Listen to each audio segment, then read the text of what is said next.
This guy made so much sense that I want to cry a little bit, just a little bit. Obama's black. And like that actually is a bit, no, it is. Like, is he black? What does that mean exactly? His mom is, his father is.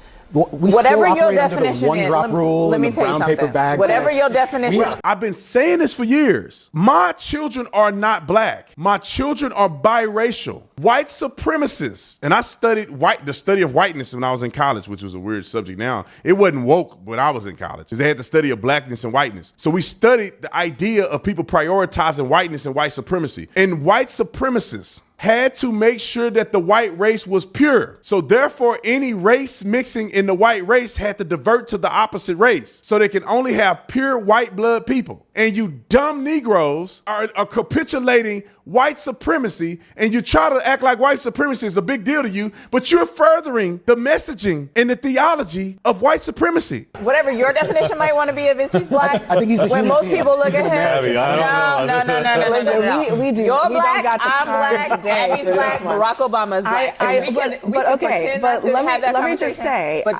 Let me just say, I just think that this is interesting because Ashley, I'm hearing you say that part of the problem was that Barack Obama constantly reminded white America that he considered himself to be black. No. And that was part of what they found offensive about. No, it's a more nuanced point. The majority, my father was blind, but the majority of Americans are not blind. He didn't have to open his mouth for people to be reminded that he was the first one that was different than any other president that has ever been in this country. Every president has been different because they're all individuals. There was a moment on the campaign trail. There was a moment on the campaign trail where someone stood up and talked to then candidate Obama and said, "Hey, look, all my friends keep telling me you're black.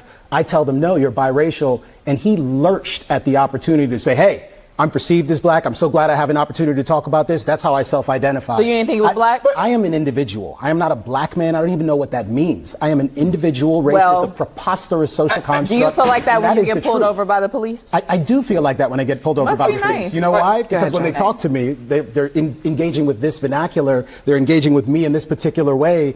And it's impossible to misconstrue what's going on here. So look, they so stupid. I was a cop, bruh. And these dummies act like every cop is the same. There's black, there's white, there's Hispanic, there's Indian. You know, there's people who grew up in the hood, there's people who grew up with a silver spoon. The cops come in all different varieties. They act like cops ain't black.